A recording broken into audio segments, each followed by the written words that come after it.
tous et à toutes à cette présentation des parcours de formation des combos numériques. Jennifer Poirier, service de coordination du récit. Je dois vous dire qu'on est très enthousiaste et très fébrile aujourd'hui puisque c'est la grande présentation de ces parcours-là. Mise en contexte avant de se lancer dans la présentation de ces fameux 3 parcours que nous vous offrons aujourd'hui. Vous savez que le plan d'action numérique en éducation et en enseignement supérieur a été lancé le 30 mai 2018 à Québec. Dans ce plan d'action numérique-là, on mentionnait 2 grands combos dans lesquels il y avait 2 grands volets. Le premier volet qui était de l'équipement pour les bâtiments du Québec, les 2900 bâtiments du préscolaire, primaire, secondaire, jusqu'à la formation générale des adultes. On avait évidemment un deuxième volet, et c'est celui qui nous concerne aujourd'hui, qui était un volet formation des combos numériques pour le personnel scolaire. Donc, le ministère a mandaté Récit et Cadre pour vous offrir un parcours gratuit pour la rentrée scolaire. Ces 3 parcours-là sont sous 3 grands titres, donc parcours flotte d'appareils, robotique et laboratoire créatif. D'une part, sur fond bleu, vous avez les auto-formations offertes par le Récit et sur fond blanc, celles offertes par Cadre. Donc, par exemple, vous pourriez aller voir l'auto-formation et vous doter de celle-ci, l'utilisation du Chromebook en classe. Vous pourriez aussi aller vous doter de cette formation-là, Sphéro, par exemple, dans le parcours robotique ou dans le parcours laboratoire créatif, aller profiter d'un des parcours sur la réalité virtuelle pour apprendre en univers social, en art, etc. Vous avez aussi du côté de Cadre 21 des auto-formations diverses, donc par exemple écriture collaborative, la programmation créative, qu'est-ce que c'est, ou le concept de pensée design. Notez que ces auto-formations-là sont aussi pour les enseignants peu familiers avec les outils numériques et derrière chacun des parcours se trouve une réflexion pédagogique sur l'utilisation créative du numérique. Toutes que des auto-formations assez variées qui sont évolutives et encore en développement cette année, mais en même temps, on se retrouve aussi avec de l'accompagnement cette année qui est offert par le Récit et aussi des webinaires, on vous en parlera tout à l'heure plus longuement, donc offerts par le Récit et par Cadre 21. Un troisième élément aussi, ce sont les journées du numérique offertes par le ministère qui sont en développement et qui nous donneront des détails un petit peu plus tard après la rentrée. Aujourd'hui, 3 grands morceaux, présentation de ces 3 parcours brièvement. Quelle est l'offre de service du Récit en lien avec ces combos et l'offre de service de Cadre 21. Tout au long de la rencontre, et c'était la même chose ce matin, des questions très pertinentes nous étaient proposées dans le clavardage. C'est ce qu'on vous invite à faire à nouveau. Je vous rappelle que vous pouvez utiliser les réseaux sociaux pour partager cette présentation avec les mots-clics suivants. Grâce au code QR qui est là, vous pouvez accéder à la page du ministère avec les différents parcours si ce n'est pas encore fait. Et je vous présente Steve Quirion, conseiller pédagogique au Service national en univers social. Jean Chouinard, conseiller pédagogique au Service national en adaptation scolaire, et Pierre Lachance, conseiller pédagogique en maths, sciences et technologies, tous 3 des services nationaux qui vous partageront les différents combos. Je vous ai parlé de nos services nationaux juste avant. Qu'est-ce que le Récit? Le Récit, c'est de l'accompagnement. Alors, c'est essentiellement de l'accompagnement. Mais pourquoi cet accompagnement-là? Et pour le développement des compétences des élèves par l'intégration pédagogique du numérique. Alors voilà, c'est le temps de nous parler de la flotte d'appareils. Steve, je te laisse la parole. C'est moi qui fais la présentation, mais d'abord souligner le travail de Sandra Lane, Maud Labonté, Claudie Vanasse et James Byrne qui ont travaillé à l'élaboration de ce parcours de formation-là dont on est très fiers. Si vous avez choisi, vos enseignants ont choisi une flotte d'appareils qui peut comporter, dans le fond, des tablettes numériques, des portables infonuagiques, on vous propose un parcours de formation pour bien démarrer l'expérimentation ou votre accompagnement. Dans le fond, rappelons que l'intérêt d'une flotte d'appareils, n'est-ce pas, c'est la mobilité, donc des appareils ultra légers qui sont idéaux quand ils sont à portée de main pour n'importe quel type de projet. C'est aussi des outils qui favorisent la créativité. Un iPad peut rapidement devenir un studio d'enregistrement.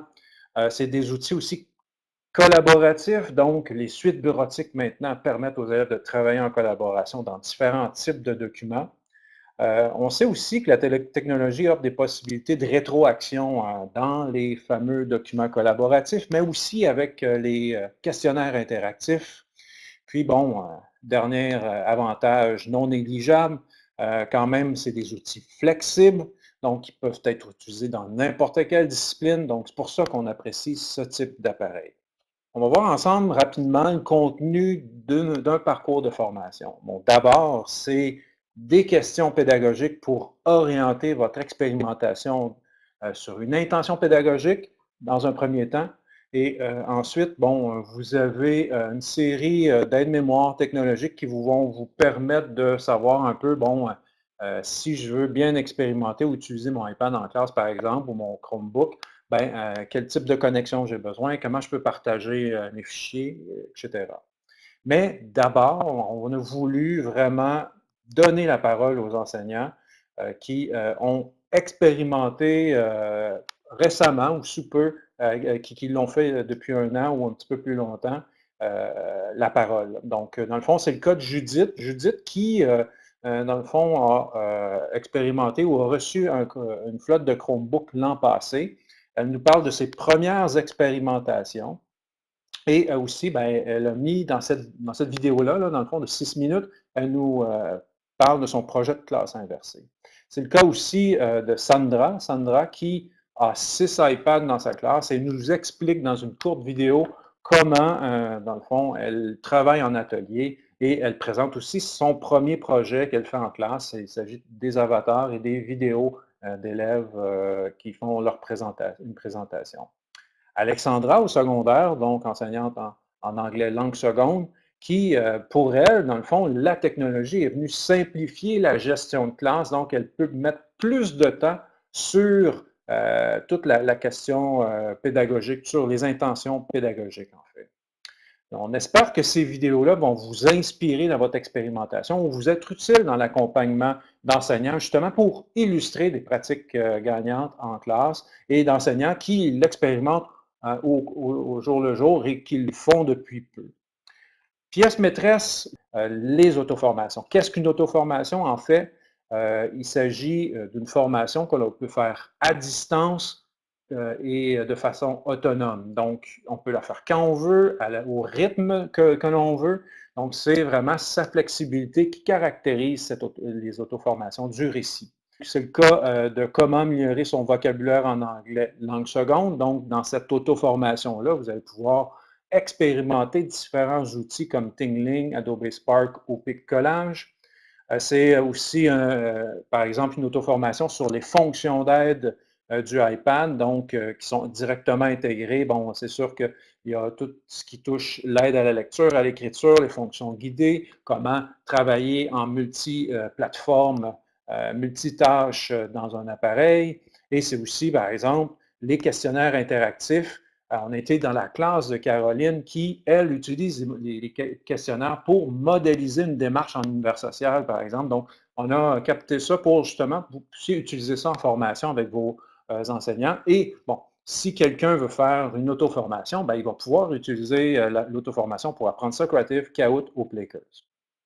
Donc, en résumé, les auto-formations comprennent des séquences vidéo en classe, des tutoriels technologiques, l'intervention d'enseignants et de conseillers pédagogiques, et aussi on était même jusqu'à justement interviewer des didacticiens. Donc, dans les différentes auto-formations, vous allez retrouver tous ces éléments-là. Sachez en fait qu'il y en a 6 qui sont proposés, mais dans Campus Récit, vous en retrouvez à peu près une quarantaine. Donc, il y a beaucoup d'auto-formations qui sont déjà déposées. Donc, Jean? Merci, Steve.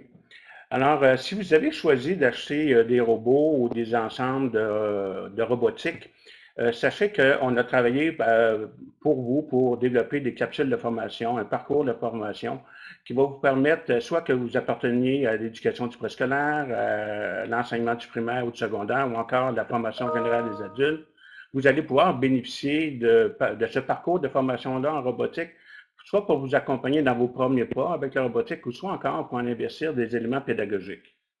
Lorsqu'on parle de robotique, c'est peut-être une des avenues qui offre des éléments très intéressants pour exploiter la résolution de problèmes avec les élèves. Par le fait aussi que ça supporte la collaboration entre les pairs. Et aussi par le fait que la robotique amène les élèves à se poser eux-mêmes des défis pédagogiques, on peut dire que la robotique favorise grandement la motivation et la créativité des élèves. Par ailleurs, moi, ce que je trouve intéressant, c'est que ça offre également une avenue très intéressante, un potentiel très intéressant pour l'enseignante pour intégrer un volet métacognitif. Alors donc, c'est une belle opportunité de faire de métacognition avec les élèves parce que la robotique nous permet de conserver des traces, nous permet d'accéder au raisonnement de l'élève, permet à l'élève de se réajuster dans ses essais-erreurs, permet de se questionner, d'observer et d'ajuster sa stratégie. Et sans compter que la robotique s'inscrit parfaitement dans les compétences du 21e siècle.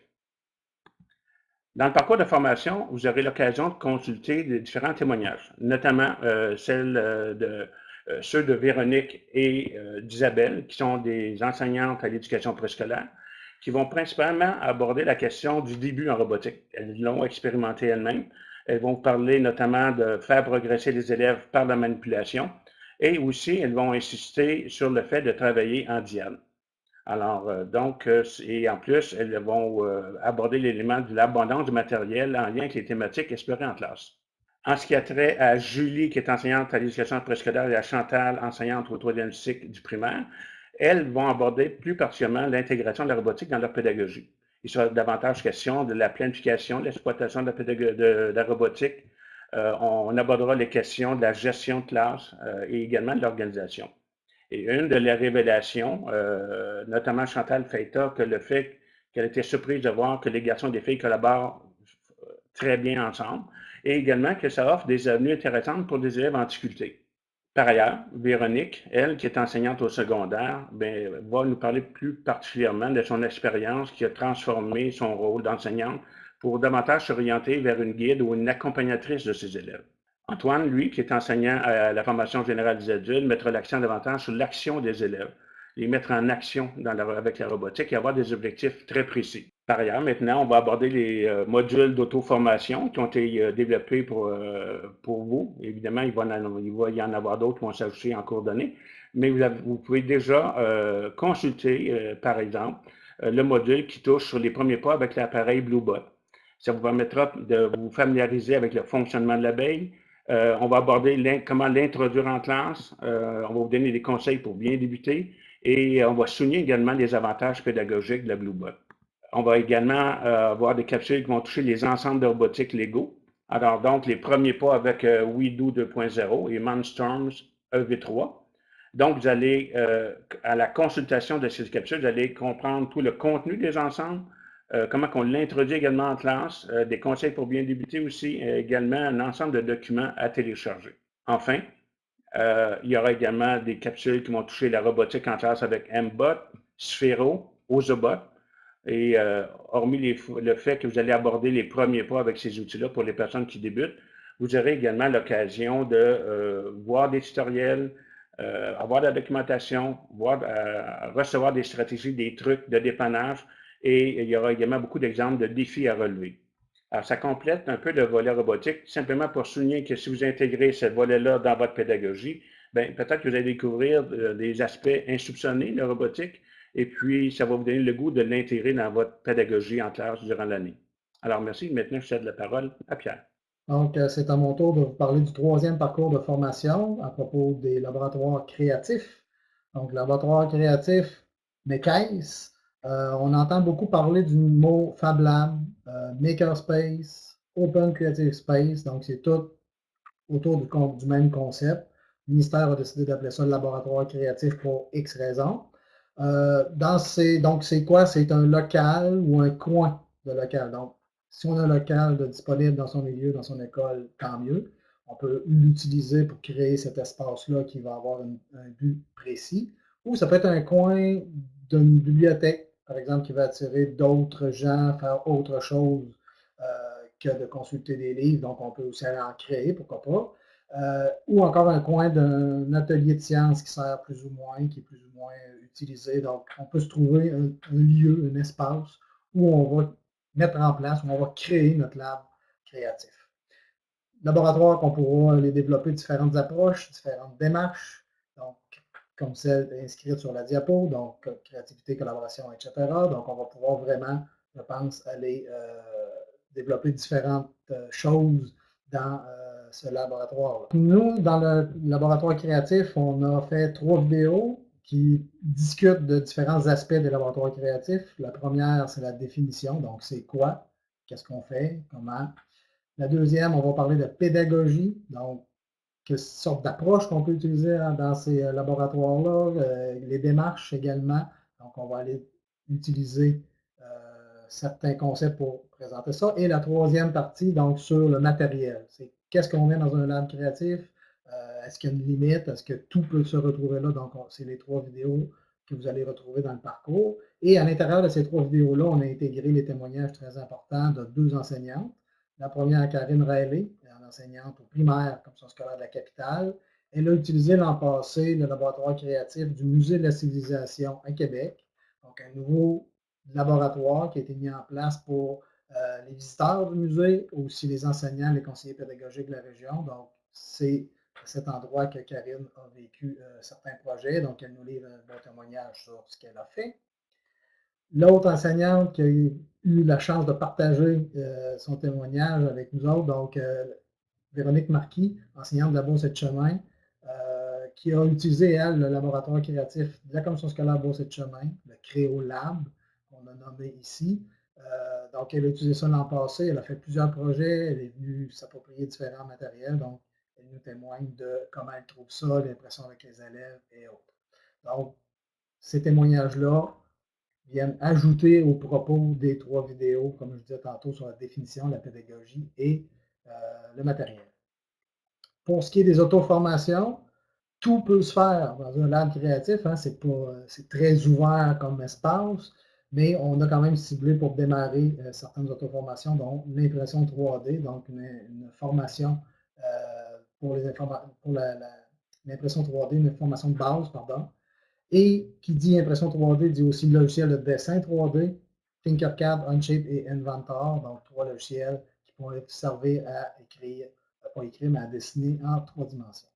Ensuite, on peut aller dans le lab créatif pour faire différentes choses, de la robotique, entre autres Arduino, donc vous pourrez avoir également une auto-formation sur le sujet Arduino, et la réalité virtuelle, donc une technologie qui est de plus en plus populaire, qui fait des petits, comme on dit, donc en univers social, en art, en développement de personnes. Vous avez énormément de possibilités avec cette technologie-là. À noter que ce n'est pas seulement avec les casques autonomes, mais encore les cellulaires ajoutés à des casques fonctionnent encore très bien dans la réalité virtuelle. Donc, il ne faut pas se fier tout simplement juste à la liste du matériel qu'on pouvait s'acheter. Nos téléphones peuvent encore servir. Donc, ça termine la partie qui concerne les parcours de formation. On espère qu'on vous a donné le goût d'aller les visiter les 3. Donc, la flotte d'appareils, la robotique et les laboratoires créatifs. On passe maintenant à une partie du webinaire qui est fait pour discuter de l'offre de service du récit. Je donne la parole à des collègues du récit. Bonjour, moi je suis André-Caroline Boucher du Service national du récit Domaine des arts.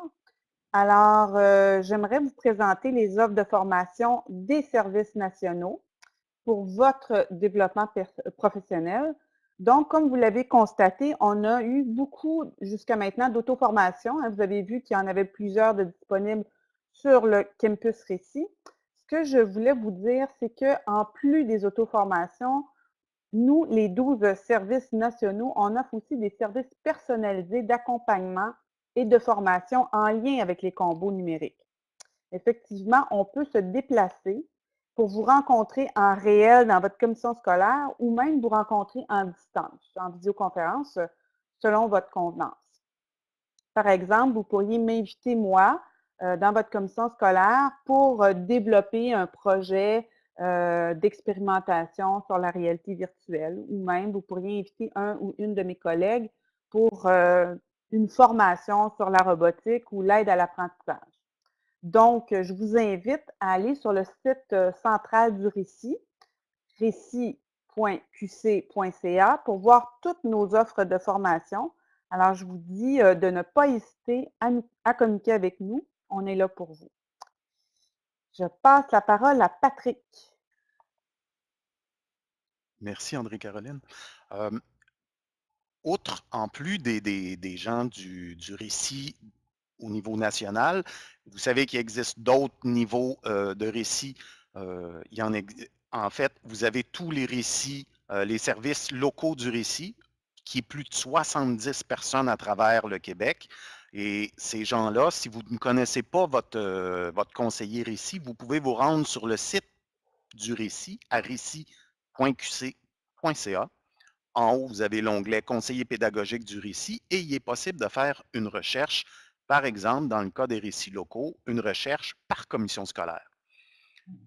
Les gens de la formation générale des adultes, la FGA, ne sont pas en reste puisque nous sommes aux récits régionaux. Nous sommes 17 à travers le Québec et là encore, une fois, directement sur le site du récit, il est possible de faire une recherche afin de trouver les coordonnées des gens des services régionaux qui vont pouvoir vous accompagner tout au long là, des démarches que vous allez entreprendre là, en lien avec tout ce qui se passe là, dans le combo numérique. Alors, bonjour, mon nom est Maude Lamoureux. Je prends la parole au nom de mes collègues France Legault et Sylvain Desautels pour le récit de l'enseignement privé. Alors, le récit de l'enseignement privé a le mandat d'accompagner les écoles privées dans les 3 axes du plan numérique, soit le laboratoire créatif, la flotte d'appareils, et ce, peu importe le type d'appareil que vous avez dans votre école, que ce soit des tablettes, des Chromebooks ou des portables, ainsi que de la robotique. Le mandat de notre récit, c'est d'aider les écoles à développer des scénarios pédagogiques, des intentions pédagogiques pour maximiser le potentiel pédagogique de ces outils-là en classe. Alors, n'hésitez pas à communiquer avec nous. Vous avez notre courriel en haut à droite de la diapositive, cpfep@fep.qc.ca, et il nous fera plaisir de vous donner un coup de main. On peut intervenir à tous les niveaux, auprès des directions, des conseillers pédagogiques, auprès des enseignants et aller vous accompagner en classe. Alors, au nom de notre équipe, on a bien hâte de vous voir dans vos écoles. Steve, je te laisse la parole. Merci. Il va y avoir pendant l'année plusieurs webinaires qui vont être offerts en lien avec les combos numériques, donc que ce soit la flotte d'appareils, robotique ou lab créatif. Bon, ce qu'il faut retenir, ces 3 dates importantes ces 3 dates-là s'ajoutent à l'offre de formation du récit qui est quand même généreuse, n'est-ce pas? Autant on peut se déplacer, autant qu'on a des auto-formations, autant que maintenant aussi des webinaires qui sont des compléments à cette offre de formation-là. 3 dates importantes, celle du 20 novembre, du 15 janvier, du 19 mars, où des services locaux, régionaux et nationaux vont nous entretenir sur différents sujets en lien avec les combos numériques. C'est vraiment avoir un réseau, dans le fond, de plus de 100 personnes à travers le Québec, ça nous permet justement d'échanger entre nous. Une CS a justement exploré les Chromebooks, un petit peu plus avancé qu'une autre. La personne locale du récit peut justement donner une formation sur le sujet. Les services nationaux vont aussi en donner lors de ces journées-là. Donc, des choses qui sont peut-être plus disciplinaires ou liées à des clientèles, mais toujours en lien avec les différents combos. À ces dates-là s'ajoute aussi l'offre de formation des différents nationaux. Donc, il n'y aura pas juste 3 webinaires dans l'année. Nous, par exemple, en Univers social, on en donne une dizaine.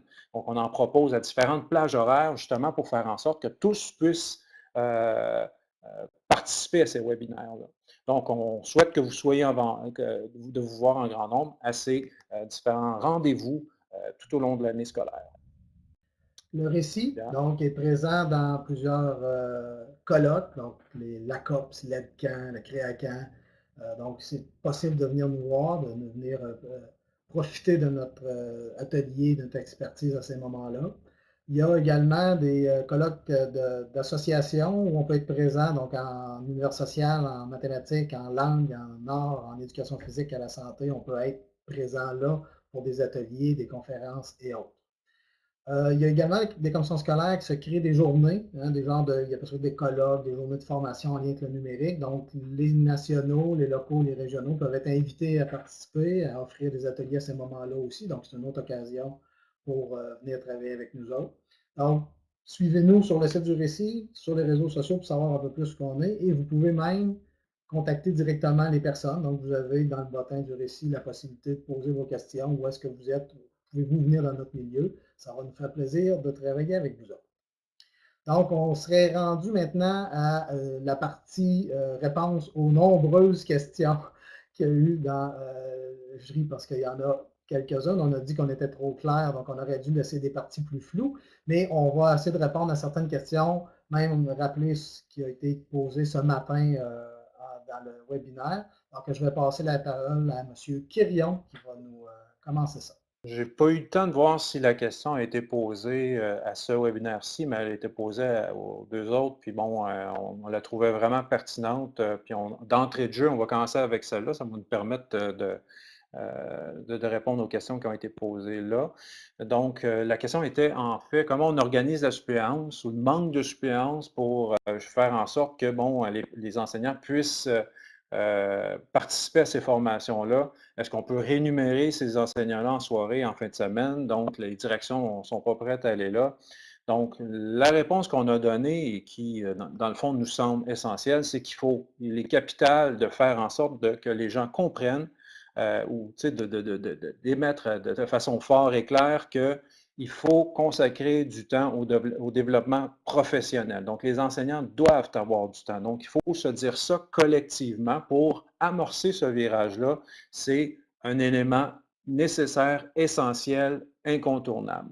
Donc, pourquoi on a choisi les auto-formations? Justement parce que, bon, ces auto-formations-là sont flexibles, elles peuvent se faire à différents moments dans la journée. Ça peut prendre 10 minutes pour faire un petit bout, revenir sur votre auto-formation. Donc, ça, c'est un des éléments qui est intéressant à utiliser. Bon, en fait, c'est une flexibilité qu'on trouve intéressante dans les auto-formations. Bon, les webinaires, c'est les 3 dates qu'on vous a données, ça se passe le matin, mais on va essayer, nous, dans notre offre de formation, d'en donner à différents moments. Donc, si après l'école, nous, on fait après l'école, l'an passé, on a fait ça, puis bon, on a eu plusieurs personnes qui ont assisté à nos formations, les journées pédagogiques et tout ça, et aussi, surtout, la mesure 15-080 qui s'intitule « Formation continue du personnel enseignant sur l'usage pédagogique des technologies numériques ». Donc, c'est une mesure qui est dédiée à la formation continue des enseignants. C'est dans le plan d'action numérique en éducation. Vous avez accès, comme enseignant, à ces sommes-là pour vous former, donc pour faire en sorte de prendre en main votre développement professionnel. Et enfin, on proposait peut-être de faire du brainstorming justement la prochaine rencontre des récits pour trouver des solutions, des stratégies ensemble pour faire en sorte que vous ayez du temps. Voilà. Donc, je passerai la parole à André-Caroline pour une autre question. Oui, bonjour. J'ai 2 petites questions auxquelles je peux répondre. La première, c'est est-ce qu'un conseiller pédagogique, récit ou non, ça peut être un conseiller disciplinaire, peut utiliser nos auto-formations qui sont sur Campus Récit et les animer devant un groupe d'enseignants? Alors, effectivement, c'est une super belle solution. C'est du matériel qui est disponible pour tout le monde. Donc, vous pourriez l'utiliser en auto-formation, mais vous pourriez aussi l'utiliser en tant que conseiller pédagogique avec un groupe. Il n'y a pas de problème. La deuxième question aussi qu'il y a eu ce matin, c'est un professeur à l'université qui demandait est-ce que les auto-formations sur Campus Récit sont disponibles aussi aux futurs enseignants, donc en formation initiale. Effectivement, on peut utiliser ces formations-là pour les futurs profs. C'est ouvert à tout le monde, donc gâtez-vous et profitez-en. On nous demande aussi combien de temps doit prévoir un enseignant pour suivre une auto-formation. Bon, Steve en a parlé un petit peu tantôt, mais compte tenu que c'est des auto-formations, vous pouvez la commencer, vous pouvez l'arrêter, vous pouvez revenir. En fait, ça fait beaucoup de la différenciation, là. Chaque personne est capable d'y aller à son rythme, retourner, revoir. Donc, il n'y a pas de temps prédéterminé. Et au début de chacune des auto-formations, là, en principe, vous avez le temps que l'auto-formation va durer. Une autre question aussi, c'est est-ce que tout ça, c'est applicable à la formation générale des adultes? Évidemment, c'est aussi disponible pour tout ce qui est la formation générale des adultes. Vous n'avez qu'à contacter votre conseiller récit régional et cette personne-là va faire tout le travail pour vous accompagner puis vous seconder dans vos projets à venir. Avant d'aller pour la question, compléter un peu ce qu'André-Caroline a dit à propos des auto-formations. Oui, elles peuvent être utilisées telles quelles, donc pour animer, pour accompagner un groupe de personnes. Mais un aspect technique de Moodle nous permettrait, par exemple, c'est déjà arrivé, de dire est-ce que je pourrais copier votre formation, votre auto-formation, la mettre à mon nom à moi et l'adapter pour mes besoins particuliers? Parce que ce qu'on fait sur campus, ben, on l'a fait dans l'esprit de très large, mais on pourrait avoir juste une petite partie, puis on aimerait ça gérer un petit groupe d'élèves, une petite cohorte d'enseignants, d'apprenants. Oui, c'est possible. Donc, ça, c'est sûr que c'est un élément technique, mais ça représente à quel point le campus peut être souple. Donc, vous pouvez dupliquer, vous nous demandez, là, on va dupliquer le cours, on va vous le donner et vous allez même pouvoir l'adapter pour vos besoins et votre gang. Donc, ça, c'est un service qu'on vous offre aux conseillers pédagogiques de toutes les commissions scolaires. Une question, donc, vous avez sûrement reçu des robots, j'espère que oui. Il y en a plusieurs sortes. Comment on commence ça?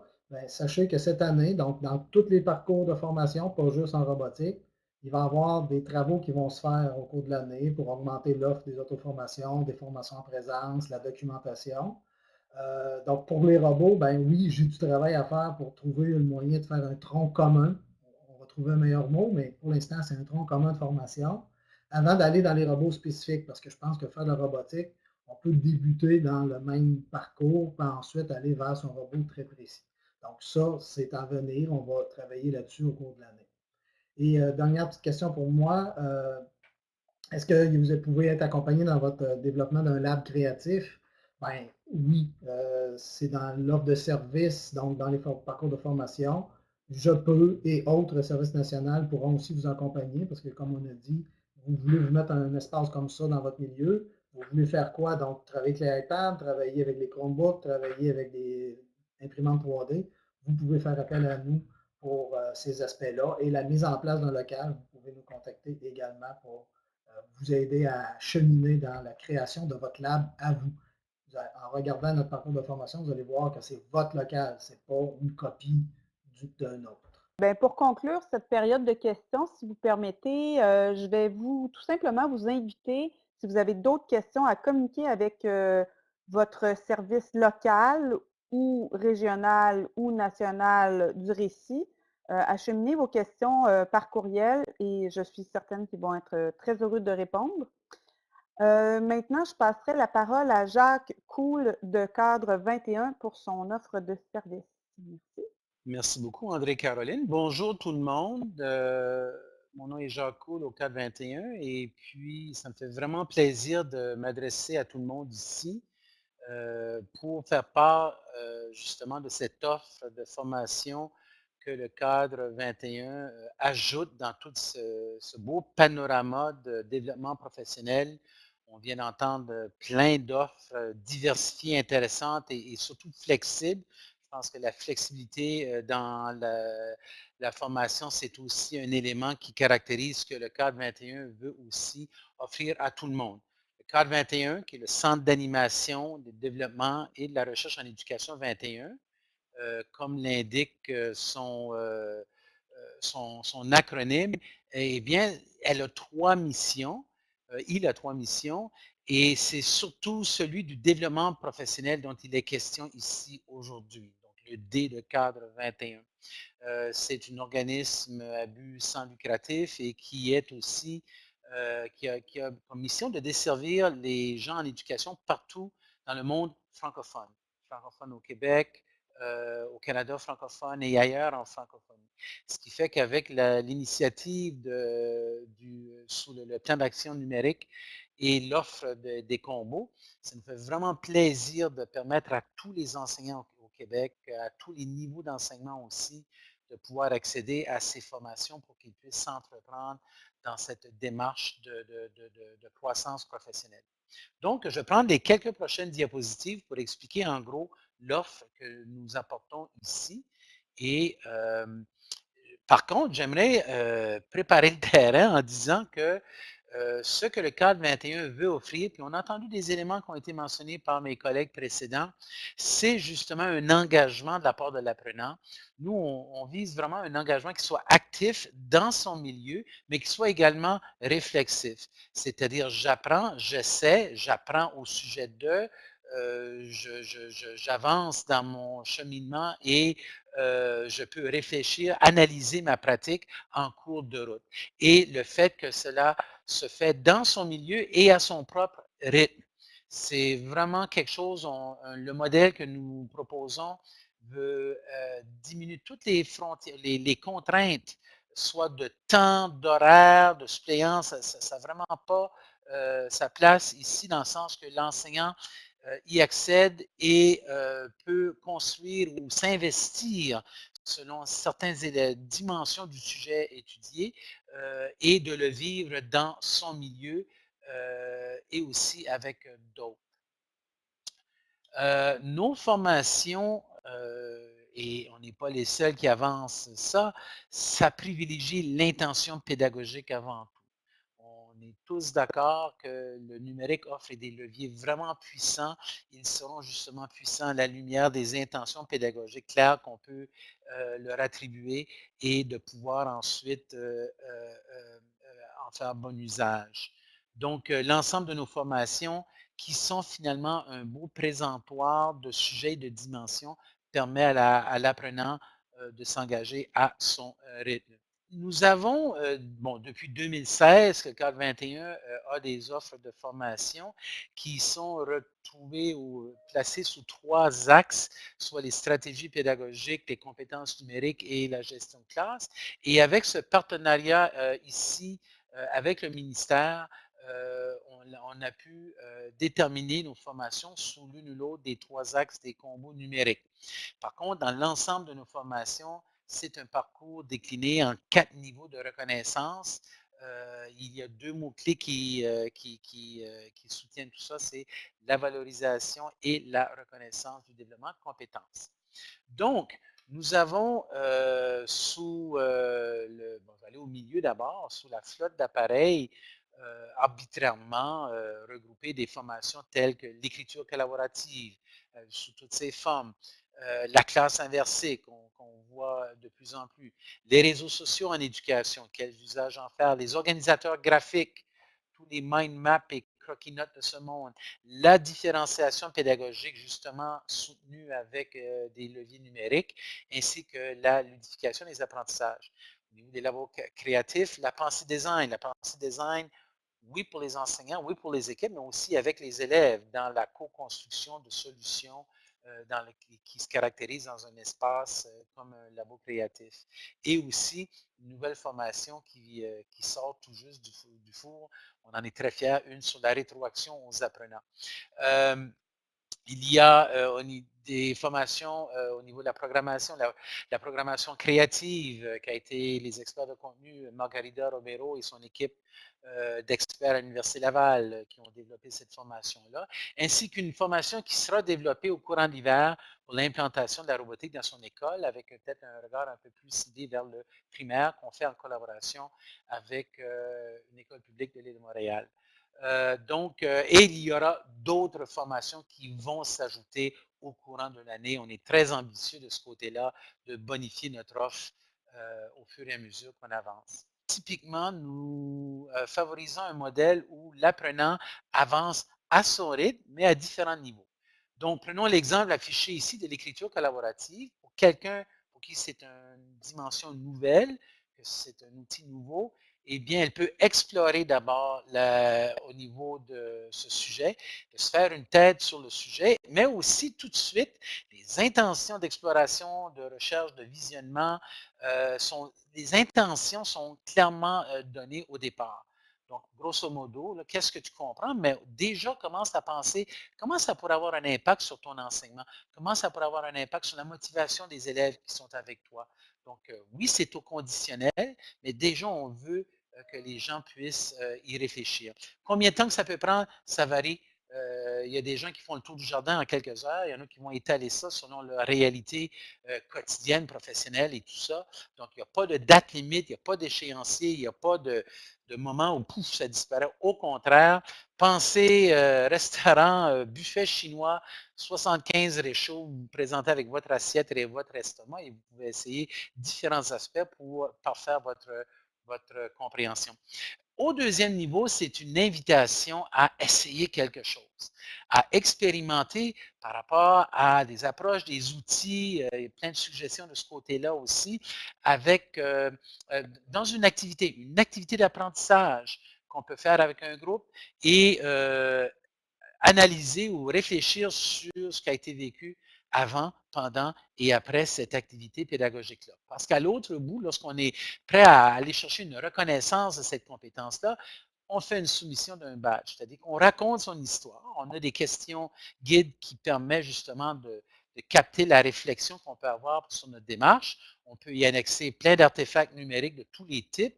Et à partir du deuxième niveau, ben, vous allez avoir un être humain à l'autre bout qui va recevoir la soumission, donc des gens de l'équipe ici qui sont formés au diapason au niveau de la rétroaction à donner pour que la personne ait un badge numérique que je vais expliquer dans un petit instant.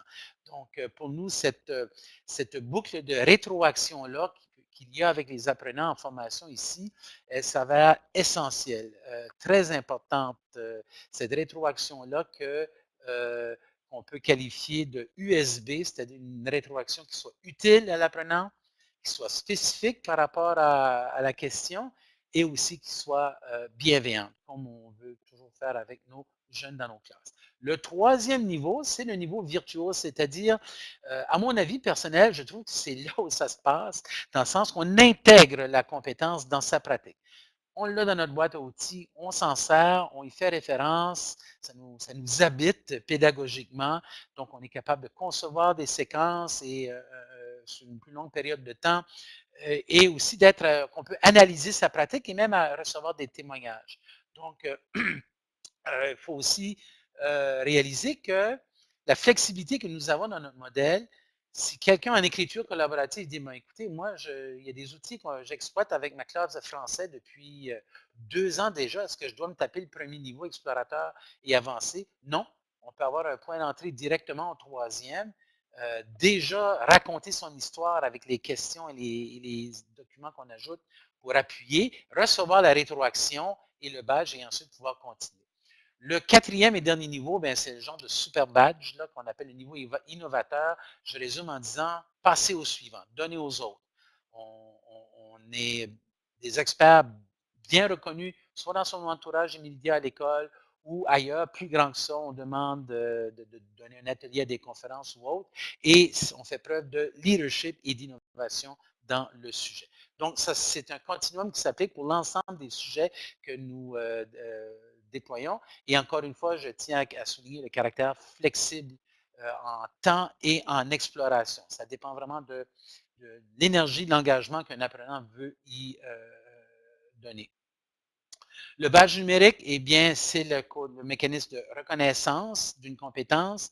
Qu'est-ce que c'est? C'est une image avec des métadonnées. Ce qui fait que c'est une adresse URL très spécifique à la personne qui reçoit ce badge-là. Ce n'est pas une boîte à Cracker Jack ici. C'est-à-dire que cette réalisation-là est bien documentée et elle est aussi exportable dans son portfolio professionnel qui permet de démontrer, justement, afficher sa compétence, non seulement le badge, mais aussi la démonstration, la réflexion qu'on a pu faire pour justement afficher et de valoriser ce développement de compétences-là. Donc, ça se résume dans une démarche où on explore un sujet à sa guise, pensée du fait chinois. On peut expérimenter, on s'engage à essayer quelque chose avec ces jeunes, on réfléchit tout au long du processus. Il y a ces mécanismes de rétroaction-là qui sont très importants pour nous et pour les apprenants pour accompagner les gens dans leur démarche. La reconnaissance au niveau des badges, c'est une démarche itérative qui favorise justement la croissance et cette actualisation professionnelle que nous avons dans notre métier en changement. Donc, dans le cadre des combos numériques, je peux déjà vous dire que les gens qui étaient déjà inscrits sur Cadre 21 depuis un certain temps, avant ceci, ont déjà reçu un courriel leur permettant le même accès gratuit que tout le reste du Québec va pouvoir recevoir. Donc, les commissions scolaires ainsi que les directions d'écoles privées vont recevoir un courriel avec des indications sur comment accéder, c'est-à-dire comment la création du compte, vous allez voir, ça va être très, très, très facile. Et ce sera cette information-là que les leaders dans le système, que ce soit les directions d'école, des CP, des services éducatifs, formation aux adultes, ces vecteurs de distribution-là vont pouvoir acheminer vers les gens, les enseignants sur le terrain pour qu'ils puissent rapidement et facilement entamer leur formation sur Cadre 21. Nous aurons aussi, attendez, voilà, j'ai ajouté cette photo ici pour démontrer le caractère. Oui, et ça a été dit plus tôt dans la présentation, on s'engage à apprendre pour soi, mais on le fait avec d'autres. Et l'exemple ici d'une école, il y a une directrice avec son équipe d'enseignantes qui se sont engagées dans ce mécanisme-là. Vous pouvez imaginer par contre que chacun y allait ensuite à son rythme pour le faire. Donc, ça peut être un élément mobilisateur. J'aimerais aussi ajouter que le Cadre 21 va offrir pendant l'année des webinaires sur des sujets variés et très pertinents, là, on l'espère, offert pendant l'année. Les dates ne sont pas encore arrêtées, elles seront communiquées et elles seront également accessibles gratuitement. Des étudiants en formation initiale peuvent aussi, par l'entremise de leurs professeurs, pouvoir accéder à ces formations-là. Et voilà, donc s'il n'y a pas d'autres interventions, moi je vous remercie beaucoup de votre attention et bonne continuation. Merci beaucoup, Jacques, expertise et tout ce travail colossal qui a été réalisé en très peu de temps. Vous retrouvez sur cette vignette le code QR qui vous rendra sur le site du ministère pour accéder à ces parcours de formation. Je veux remercier donc mes co-animateurs d'avoir été là pour cette séance, mais d'avoir été là avant. Donc, d'avoir participé à cette douce folie pédagogique. Merci donc à mes animateurs, aux créateurs de contenu qui font que ces parcours-là sont disponibles depuis hier pour vous, pour les enseignants. Merci aux conseillers pédagogiques du RICI, aux conseillers pédagogiques disciplinaires, évidemment. Merci aussi aux gestionnaires. On vous souhaite de continuer à créer, à collaborer, à être des acteurs dans votre milieu pour que ce fameux plan numérique-là puisse vivre. Et j'aime ça, finir comme ça. Je me dis qu'on est condamné à être plus intelligent plusieurs et j'ai vraiment l'impression, grâce à vous tous, d'être un peu plus intelligente. Donc, merci et je vous dis à bientôt et au plaisir de vous revoir en présence ou en virtuel, évidemment, cette année. Merci tout le monde.